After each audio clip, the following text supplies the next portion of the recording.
Tangis guru honorer di depan DPR. Nasib guru ini. Sedangkan kami yang tidak punya orang dalam, apa daya Bu, kami mohon Bu, perjuangkan kami, izinkan kami Bu untuk bisa diangkat menjadi P3K, boleh Bu, asal kami punya kejelasan untuk karir kami Bu.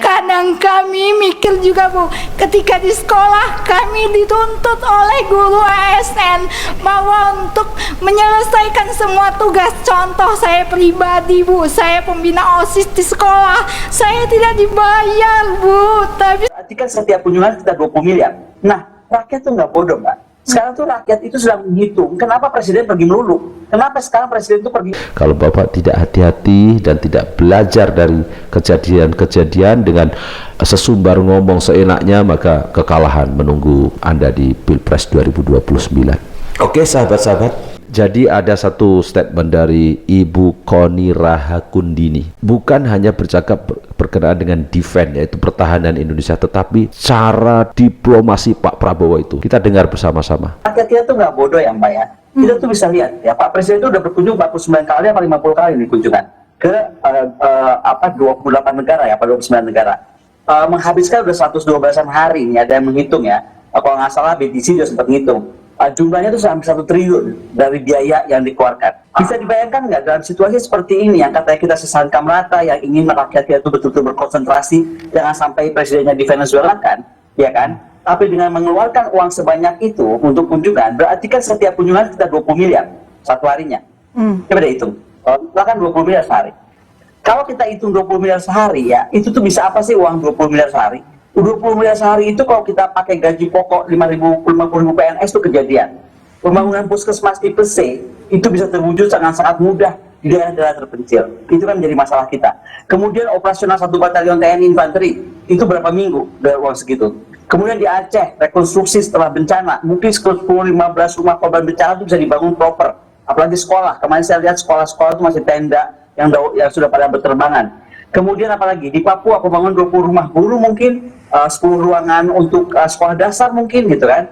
Lalu pelatihan 500 guru. Nah, rakyat tuh nggak bodoh Mbak. Sekarang tuh rakyat itu sedang menghitung kenapa presiden pergi melulu. Kenapa sekarang presiden itu perginya mahal banget. TV-TV lokal yang ada di Indonesia itu ternyata ada ulasan yang sangat menarik apa yang dikatakan oleh Ibu Koni ya. Ibu Koni ini juga seorang pengamat politik dan juga pengamat militer. Jadi sebelum ini ada pidato yang disampaikan oleh Prof. Yusril Iza Mahendra itu bahwa kalau kita diserang dari luar, ya contohnya Amerika menyerang Indonesia itu, maka kita hanya bertahan 4 hari. Dan ini dibahas di Kompas TV dan media-media TV streaming di Indonesia. Dan jadi Pak Prabowo itu sudah berkunjung sampai 50 kali. Ibu Rahakundini ya mendetailkan berapa kos setiap kunjungan yang dilakukan oleh presiden itu. Ternyata kalau dikira 20 miliar rupiah dalam satu hari, bermakna itu adalah 5 juta ringgit sehari. Itu kos seorang presiden untuk ke luar negeri. Dan itu sehari ya. Kalau untuk lawatan sehari, 2 hari, 3 hari seperti Bapak Prabowo pada tahun lepas itu berkunjung sampai ada setengah bulannya, itu berapa banyak biaya. Dan maksud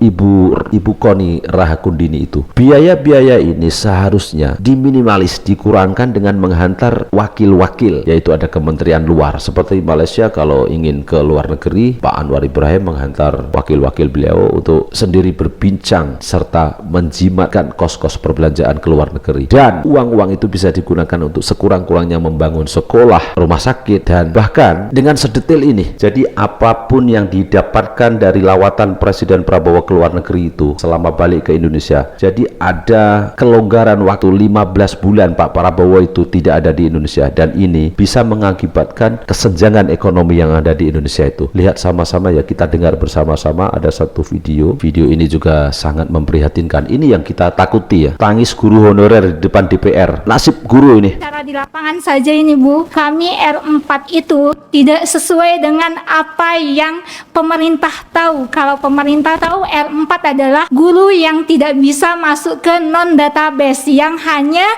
terdata di Dapodik selama 2 tahun berturut-turut. Tapi pada kenyataannya, Ibu Ketua, kami di sini sudah 7 tahun mengabdi, dan teman saya ada yang 11 tahun mengabdi, dan di seluruh Indonesia pun masalahnya seperti itu. Tapi kami terhalang untuk masuk ke database. Sedangkan dengan ada undang-undang bahwasanya honorer harus diselesaikan pada tahun 2025. Jikalau kami ini R4 disia-siakan, bagaimana pengabdian kami selama ini, Bu? Kalau Ibu mau tahu nasib kami, Bu, kami menjadi honor murni yang dihitung gajinya itu 30.000 per jam. Itu pun bukan per jam sehari, tapi 1 bulan, Bu. Kalau kami per jam dapatnya 15, misalnya 18 jam nih, Bu, kalikan 30, 540 cuman, Bu. Bagaimana nasib kami, Bu? Sedangkan yang R3 kami kecewanya kenapa, Bu? Tidak semua yang R3 itu yang mereka itu serti, mereka yang punya pengabdian lebih dari kami, bahkan mereka punya pengabdian 2 tahun. Kenapa mereka bisa masuk database? Karena mereka melalui pemerintah yang di atas, Bu.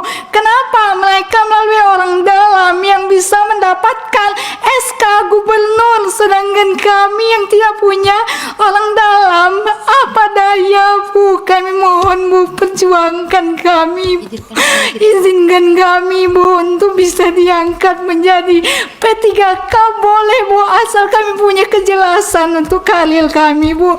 Kadang kami mikir juga, Bu, ketika di sekolah kami dituntut oleh guru ASN bahwa untuk menyelesaikan semua tugas. Contoh saya pribadi, Bu, saya pembina OSIS di sekolah, saya tidak dibayar, Bu, tapi saya ikhlas untuk membantu anak-anak. Ini guru honorer nih. Secara kesejahteraan, Bu, kami tidak punya kesejahteraan sama sekali, Bu. Mohon pertimbangkan itu, Bu. Mohon, Bu. Jadi gaji guru ini, guru honorer yang mengadu ke Dewan Perwakilan Rakyat bahwa ada gaji yang didapatkan itu 30.000 rupiah per jam, ya sama dengan 4 ringgit ya, 4 ringgit per jam, tetapi itu hanya 30 jam selama 1 bulan ya, bukan per hari. Nah, jadi sahabat-sahabat kita dengar ya, tangisan guru honorer ini. Ini ada nih Bapak Prabowo, ini ada menteri yang membuat surat edaran itu bahwa guru honorer itu akan diberhentikan mulai 1 Juni 2026 ini dan tidak dibenarkan untuk mengajar. Hal-hal seperti ini yang harus diantisipasi oleh Bapak Prabowo. Orang-orang yang sudah menjadi guru honorer, yang sudah mengabdi 7 tahun, 11 tahun, tidak dihargai, lalu dengan gaji yang total yang didapatkan itu 580.000 sebulan, sama dengan 180 ringgit ke 150 ringgit sebulan. Ini berarti ada ketimpangan yang jelas, dan ini akan menjadikan bom waktu yang dimana kalau manusia-manusia ini selalu didiskreditkan dan tidak diberi perhatian, maka rakyat-rakyat ini tidak akan mau untuk berkorban untuk negaranya. Biarkan saja diserang, dan ini akan menurunkan marwah negara Indonesia karena rakyatnya tidak mau sama-sama untuk hubul waton minal iman, menjaga negeri itu. Sebagian daripada iman itu sudah tidak berlaku lagi. Bagaimana? Pak Prabowo, memang Bapak Prabowo itu bukan seorang agamawan, tak tahu sangat berkenaan dengan agama-agama ini, tetapi dalam cita-cita luhur yang ingin dibawa, dalam cita-cita luhur Bapak itu, Bapak harus mendengar rintihan orang-orang yang teraniaya seperti ini. Ini adalah guru honorer dengan gaji yang sangat-sangat rendah, menangis merintih-rintih di Dewan Perwakilan Rakyat. Oke sahabat-sahabat, mengapa saya angkat lagi video ini ya? Karena ini adalah satu moral, satu tangisan anak bangsa, ibu guru honorer. Bagaimana sekarang ini Pak Prabowo ingin menerapkan, mewajibkan guru-guru ini untuk mengajar bahasa Prancis di sekolah-sekolah, sedangkan guru-guru yang sedia ada itu saya yakin beliau juga tidak paham untuk menjadi guru bahasa Prancis dan tidak tahu bagaimana untuk mengajar bahasa Prancis.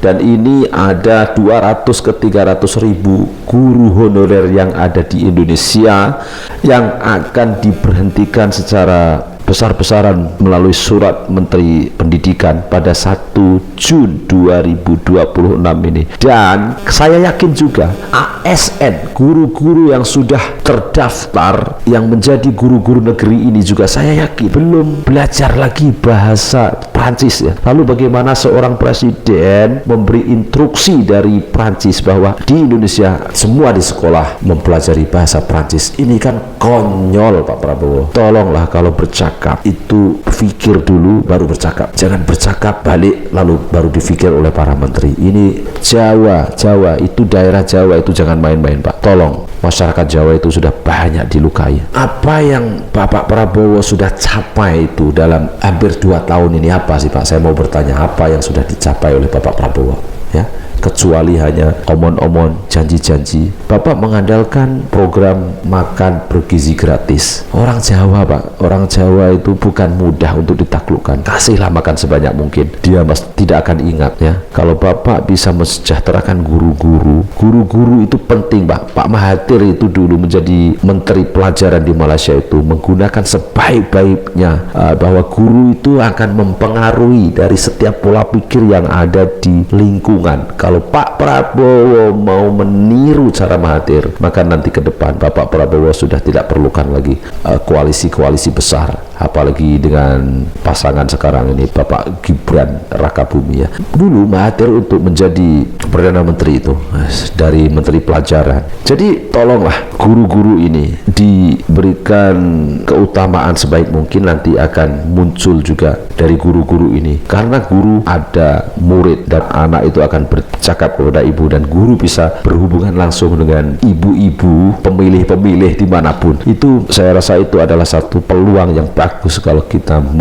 berbaik-baik dan mensejahterakan guru-guru yang ada di Indonesia dengan mudah, tidak perlu berkampanye bermahal-mahal, maka di pemilu 2029 akan lebih senang untuk menang. Nah oke sahabat-sahabat, sebagai penutupannya, ini seorang Perdana Menteri di Malaysia yang sudah melanglang buana dan sudah bolehlah dikatakan dengan sumbangan beliau yang sangat besar kepada negara Malaysia. Pada saat beliau ingin turun itu beliau tidak juga memikirkan apa yang ingin dunia katakan tentang mereka, tetapi apa yang dia sudah buat kepada negaranya. Dan jangan seperti di Indonesia, kita rakyat itu dituntut jangan bertanya kepada negaramu apa yang sudah negara berikan kepadamu, tapi apa yang sudah kamu berikan kepada negaramu. Itu sewaktu saya kecil sampai hari ini ada lagi semboyan seperti itu kan bodoh. Itu kita sudah bernegara 82 tahun dan menjelang kemerdekaan 2026 ini di Agustus mendatang. Kita lihat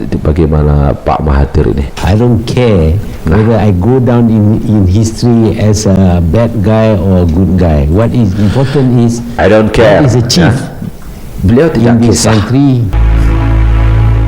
Sengaja saya pertontonkan kepada penonton saya sebuah legasi yang sangat besar Tun Dr. Mahathir, yang dimana pada video tadi kita sama-sama melihat bagaimana kejayaan Malaysia yang begitu tinggi, seorang yang sudah berjasa bahkan puluhan gedung dan jalan raya ribuan kilometer, dan pencapaian-pencapaian yang begitu cemerlang yang pernah dilakarkan oleh Tun Dr. Mahathir. Dan akhirnya dengan kejayaan-kejayaan itu pada akhir PRU itu hilang deposit, semua partai politik meninggalkannya, kawan-kawan meninggalkannya, dan semuanya hancur lebur. Apalagi seorang Presiden Prabowo Subianto yang pada saat ini yang belum lagi apa-apa mencapai sebuah kejayaan dan ingin merubah itu, merubah ini, dan terutamanya adalah mewajibkan setiap sekolah berbahasa Prancis dan menggunakan APBN untuk berkorban. Ini ada sesuatu yang akan terjadi, mungkin kekalahan besar di pemilu 2029 kalau tidak hati-hati. Karena kalau kita belajar, kita memahami apa yang sudah dicapai oleh seorang yang sangat-sangat hebat di Malaysia itu, akhirnya rakyat akan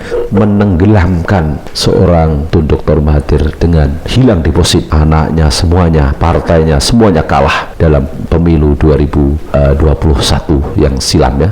Dan ini harus menjadi contoh kepada Bapak Presiden Republik Indonesia Prabowo Subianto. Indonesia, rakyat Indonesia juga bisa menenggelamkan Bapak Presiden sampai kalah teruk nanti ya. Hati-hati di 2029 nanti. Kalau Bapak tidak hati-hati dan tidak belajar dari kejadian-kejadian dengan sesumbar ngomong seenaknya, maka kekalahan menunggu Anda di Pilpres 2029. Oke sahabat-sahabat, terima kasih karena sudah nonton. Itu saja ulasan dari saya. Semoga apa yang saya sampaikan dengan narasi dan juga video-video yang saya berikan dapat memberikan dapat membawa pemikiran rakyat itu lebih matang dalam berpolitik, dan tidak boleh lagi kita hanya disuguhi makanan-makanan gratis ya, dengan porsi-porsi gratis lalu mereka yakin untuk menang di 2029, dan sementara guru-guru yang tadi kita lihat gajinya kecil. Terserahlah kita mau menggunakan bahasa apa, tetapi tujuan matlamat dari Bapak Presiden adalah mengembalikan semua aset-aset dan mengontrol melalui badan usaha milik negara. Dan jangan lupa, rakyat semakin pandai ya, semakin pintar. Bapak Presiden